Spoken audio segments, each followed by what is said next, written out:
Hello दोस्तों, welcome to the journey again. तो आज एक बहुत ही कह सकते हैं कि ख़राब दिन था कुछ इन्वेस्टर्स के लिए, और कुछ और न्यूज़ आई मार्केट से रिलेटेड जो उनके बारे में हम बात करते हैं। और आप स्क्रीन पे सामने दे सकते हैं कि आईईएक्स के शेयर के साथ क्या हुआ। उसके साथ में आप दे सकते हैं एक तरफ में 3,000 करोड़ का बैंक लोन का स्कैम सामने आया है, जिसका इनडायरेक्टली डायरेक्टली रिलेशन जो है रिलायंस ग्रुप के अनिल अंबानी जी के साथ में बताया जा रहा है, और ईडी ने रेड करी है। उसके बाद में ये तो बुरी खबर थी, और एक बहुत ही अच्छी खबर जो इंडिया के लिए आई है। इंडिया और यूके का जो है ट्रेड एग्रीमेंट है, फ्री ट्रेड एग्रीमेंट एफटीए, वो जो है वो करार हो गया है ऑफिशियली। तो उसके बारे में हम जानेंगे आज की वीडियो में। तो स्टार्ट करते हैं पहले कि क्या हो रहा है घोटाला रिलायंस के ग्रुप में, जो कि अनिल अंबानी के पास जो ग्रुप है उसमें। देखिए, पहली बात करते हैं 3,000 करोड़, और इसमें दूसरा जो एक और कंपनी साथ में जुड़ी हुई है जो कि है येस बैंक। तो ये कोई छोटी अमाउंट नहीं, 3,000 करोड़ का स्कैम सामने आ रहा है 2017 से 19 के बीच में। ये जो है वो आपको लोन दिए गए थे शेल कंपनी के पास, इनडायरेक्टली ये पैसा पहुंचाया गया था। तो 3,000 करोड़ रुपए, और ये हमारे 2017 से 19 के बीच के कहे जा रहे लोन्स हैं। और ये बिना किसी डॉक्यूमेंट्स के, मतलब के जो कि एक वैलिड डॉक्यूमेंटेशन है, बिना किसी इन्वेस्टिगेशन के ये जो लोन सारे प्रोवाइड कर दिए गए थे। तो अब जो कर तो दिए गए थे, लेकिन ये चीज़ें बहुत देर तक छुपती नहीं हैं, ये सामने आनी थी तो अब सामने आई हैं। और कोई छोटी मोटी चीज़ नहीं, हज़ारों करोड़ों के आप घोटाले सुनते हैं, ये छोटे काम तो करते नहीं हैं। तो अब जो है वो ईडी जो है वो पीछे पड़ गई है, और आपको पता है ईडी एक बार आ जाए पीछे तो वो छोड़ती नहीं है। 35 जगहों में इन्होंने रेड डाली है, और 50 से ज़्यादा इन्होंने शेल कंपनीज को इन्वेस्टिगेशन किया है उनके ऊपर। ठीक है जी। तो ये एक बहुत इंपॉर्टेंट न्यूज़ है, देख सकते हैं। इसलिए अभी आप देखेंगे कि तो येस बैंक का शेयर है वो इंट्राडे में नीचे एकदम लुढ़क गया था, लेकिन उसके बाद ये रिकवर कर गया। ठीक है, अब देखते हैं कैसे प्ले आउट होता है। देखने की येस बैंक के इन्वेस्टर्स को चौकन्ना रहना पड़ेगा, पहले से ही वो लोग परेशानी में हैं। और पहले तो न्यूज़ ये थी जो 3,000 का घोटाला था हमारा, उसके बारे में। उसके बाद जो दूसरी आज की तड़कती भड़कती और सबसे ख़राब न्यूज़ इन्वेस्टर्स के लिए जो है वो है आईईएक्स की तरफ जो न्यूज़ है। और आज तो ये शेयर, मतलब क्या ही हो गया इस शेयर में, देखेंगे आप तो मतलब ये इसको क्या ही बोलेंगे। मतलब ये होती है ब्लड बाथ जिसे कहते हैं। ये मतलब इन्वेस्टर्स की जो सारी, मतलब कितने महीनों का जो रन था वो एक दो दिन में खाली कर गया है इसने। तो बहुत ही इन्वेस्टर्स के लिए ख़राब बात है, लेकिन देखा जाए तो ओवरऑल मार्केट के लिए और ओवरऑल कंट्री के लिए जो है एक अच्छी बात है, क्योंकि जो प्राइसेस हैं वो अब वो ट्रांसपेरेंट हो पाएंगे इलेक्ट्रिसिटी के। तो आइए जान लेते हैं कि एक्चुअल में इसके पीछे हुआ क्या है। तो आप देखेंगे जो इसमें न्यूज़ आई है कि प्राइस जो है वो गिरा क्यों है, क्योंकि जो सीईआरसी है, जो कि ये जो रेगुलेटरी है कमीशन जो है, इसने आज जो है वो मार्केट कपलिंग का जो है वो घोषणा करी है, जिससे जो है ऐसा आप सोच लीजिए कि जो आईईएक्स है इसकी शक्तियां जो हैं वो छीन ली गई हैं बिल्कुल। ये बिल्कुल शक्तिहीन हो गया है, शक्तियां इसकी निकल गई हैं। और ये एक सुपर मैन से, सुपर पावर से अब खाली मैन मैन रह गई है। पावर सारी निकल चुकी हैं, पावरलेस हो चुकी है। पावर की कंपनी पावरलेस हो गई है। तो अब कैसे हुई, क्योंकि देखिए जो मोनोपोली इसके पास थी, इसके पास 80-85% शेयर जो है मार्केट का एनर्जी सेक्टर में इसके पास है। जो हमारे मोटा मोटी जो एक्सचेंजेस जो बड़े बड़े हैं, जो हमारे 3 एक्सचेंजेस हैं इंडिया के, तो उसमें जो ये आता है IEX आता है हमारे पास आता है, उसके बाद आता है एक पी कर है और एक HPX आता है हमारे पास। ठीक है, पर यही था जो मार्केट में लिस्टेड था। और अब इसके पास अलग एडवांटेज, जो शक्ति मैं आपसे कह रहा हूँ कि जो छीन ली गई है, वो क्या थी बेसिकली, इसके पास थी प्राइस डिस्कवरी। ठीक है जी, इन दोनों के पास नहीं थी, ये खाली बिडिंग करते थे। अब जी मार्केट ने आके जो है वो क्या बोला है, CERC ने रेगुलेटरी तो अब जो आके क्या बोला है CERC ने, रेगुलेटरी ने, कि अब जो है सारे लोग जो हैं वो इकट्ठे बैठेंगे, तू भी मैं भी और ये भी, तीनों इकट्ठे बैठेंगे और इकट्ठे काम किया जाएगा।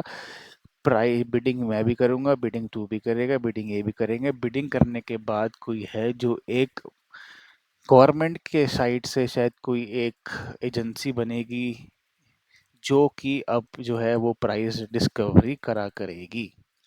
तो अब तीनों एक similar platform, similar level playing field पे आ गए हैं। तो इसके पास कोई नई एडवांटेज नहीं रही। तो इससे खतरा क्या है? सबसे ज़्यादा खतरा यही है, जो अगर आपसे पावर छीन ली जाए तो अब आपकी जो एडवांटेज थी, एज जो था वो गिर गया है। एज आपका गिर गया है, तो आपकी जो प्रॉफिटेबिलिटी थी और जो आपको अट्रैक्टिव बनाती थी चीज़, वो अट्रैक्टिव जो बनाने वाली चीज़ थी वो आपसे ले ली गई है। तो ऑब्वियस सी बात है, अब इन्वेस्टर का इंटरेस्ट इसमें क्यों रहेगा, इसलिए ये नीचे आया है।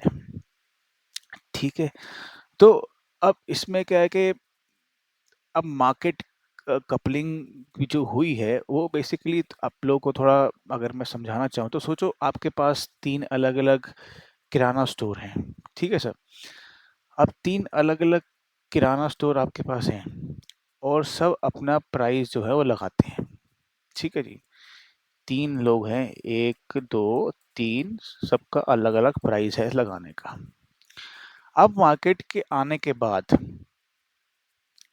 एक एजेंसी जो है ये तीनों का मिला के अब जो है प्राइस डिस्कवरी अब अलग से की जाएगी। अब प्राइस यूनिफॉर्म रहे इसलिए, तो जो इसकी खुद की प्राइस डिस्कवरी थी, जो अपना पैसा खुद लगा लेता था, वो अब चीज़ खत्म हो गई है। अब ट्रांसपेरेंसी ज़्यादा बढ़ेगी, मैनिपुलेशन जो है वो कम हो जाएगा। तो ओवरऑल चीज़ अच्छी है, पर यहाँ के लिए चीज़ IEX के लिए अच्छी नहीं है और इनके इन्वेस्टर के अच्छी नहीं है। अच्छी किसके लिए भैया? अब भाई ये दोनों बच्चे, तो अब इन दोनों को तो फायदा हो, इसका नुकसान हो रहा है, ये इनके नीचे लेवल पे आ गए, तो अब इनको चांस मिलेगा। इसके पास एक एडवांटेज थी तो अब ये बराबर हो गए। अब इनमें से प्रॉब्लम ये है कि भाई ना ये लिस्टेड है ना ये लिस्टेड है, लेकिन इसका फ़ायदा ये है कि ये जो है इनडायरेक्टली लिस्टेड है, इसकी पेरेंट कंपनी जो है वो लिस्टेड है, तो आप उसको ट्रैक कर सकते हैं, उसमें देख सकते हैं कि उसमें जो है इन्वेस्टमेंट के चांसेस बनते हैं। ठीक है, क्योंकि ऑब्वियस सी बात है, अगर 100% शेयर है मार्केट में, तो किसी कंपनी का शेयर 80 से 60 होगा, तो बाकी दो जो बचे हैं उनका तो बढ़ेगा, तो उनको चांसेस मिल सकते हैं। अब जो कि बहुत ही अच्छी, जो वही कहते हैं अंत भला तो सब भला, जो सबसे बढ़िया न्यूज़ जो आ रही है, इंडिया और UK की ट्रेड डील है जो बहुत ही अच्छी है, और इसमें काफ़ी फ़ायदा होगा एक्सपोर्ट रिलेटेड कंपनीज़ को, और काफ़ी राहत मिलेगी चीज़ों को लेके। अब इसमें भी आप ये 2000 मतलब 24 के इलेक्शन के बाद में ये बातें चलना शुरू हुई थी, और ड्यूटी फ्री एक्सेस मिल सकता है इंडिया की कंपनियों को UK मार्केट में। सबसे ज़्यादा फ़ायदा जो दिख रहा है अभी वो फार्मा, टेक्सटाइल, IT सेक्टर में। तो ये एक अच्छी बात है दोनों कंट्रीज़ के लिए। और बाकी मोस्टली जो एक्सपोर्ट ओरिएंटेड कंपनीज़ हैं उनको फ़ायदा ज़्यादा होगा, और बाकी जो FDI है और हमारी रुपए की जो करेंसी की स्टेबिलिटी है वो बढ़ने के चांसेस अच्छे हैं। ठीक है। और क्या बोलते हैं, बाकी जो सेक्टर्स जो इन फोकस हैं, ऑटो, फार्मा, टेक्सटाइल्स जो है, उनमें मोमेंटम के लिए आप देख सकते हैं, उनमें मोमेंटम आ सकता है, क्योंकि उनके लिए एक अच्छी खबर है। और बाकी जो कंपनीज है एक्सपोर्ट से रिलेटेड, वेलस्पन हो गई, आरटी ट्रक्स हो गई, इन्फोसिस, ये सब चीज़ें, केपीआईटी, इन पे भी आप ध्यान दे सकते हैं, तो इन पे भी मोमेंटम आ सकता है। एक बहुत ही अच्छी न्यूज़ आई है मार्केट के लिए। काफ़ी चीज़ों पे तो ड्यूटी बिल्कुल ख़त्म भी कर दी गई है, और आप देख सकते हैं रिडक्शन है टैरिफ्स ऑटोमोबाइल पे भी 100 से 10% हो गया है। और काफ़ी चीज़ों पे, विस्की के लिए आप देख लीजिए, शौकीन जो लोग हैं हमारे भाई, 150 से 75% नीचे आ चुकी हैं। तो मतलब हर सेक्टर में और कहीं ना कहीं आपको एक फ़ायदा नज़र आ रहा है इस डील से। तो अ, तो स्टे ट्यून। बाकी इस चीज़ में आप देख सकते हैं जो कंपनीज रिलेटेड हैं एक्सपोर्ट वेयर से, उस पे आप ध्यान रखिए। और बाकी आईएक्स के इन्वेस्टर्स जो हैं वो भी ध्यान रखिए अपना, और देखते हैं कैसे प्ले आउट होता है आगे मार्केट। आईएक्स के लिए कोई नई बात नहीं है, आप देखेंगे इसका शेयर जो है वो, देखिए यहाँ पे भी गिरता रहता है। और पहले, क्योंकि ये पहले न्यूज़ थी, एंटिसिपेशंस थी कि आएंगे कि नहीं आएंगे, लेकिन अब ये आ गई है। तो अब आगे देखते हैं। टेक्निकली अगर देखा जाए तो, टेक्निकली तो देखिए ये एक जो है, आप देख सकते हैं कि एक सपोर्ट लेवल एक यही बनता है। बट ऐसी न्यूज़ बेस में तो आप देखते हैं यहाँ पे कैसा एक रिएक्शन यहाँ पे आता है। ठीक है। बाकी thank you so much for watching this video. और आप प्लीज़ इस चैनल को सपोर्ट कीजिए। आपके लिए ऐसी अपडेट जो है मार्केट से रिलेटेड, और जो हम ट्रेड लेते हैं, और स्ट्रैटेजीज़ हो गई, और साइकोलॉजी हो गई मार्केट से रिलेटेड, जो भी न्यूज़ है आपको अपडेट हम रखते हैं मार्केट से रिलेटेड, प्लीज़ फॉलो करिए चैनल को, प्लीज़ सपोर्ट कीजिए हमें आगे बढ़ने में। हम इस जर्नी में हम दोनों सब जो है वो साथ में आगे बढ़ेंगे। Thank you so much friend.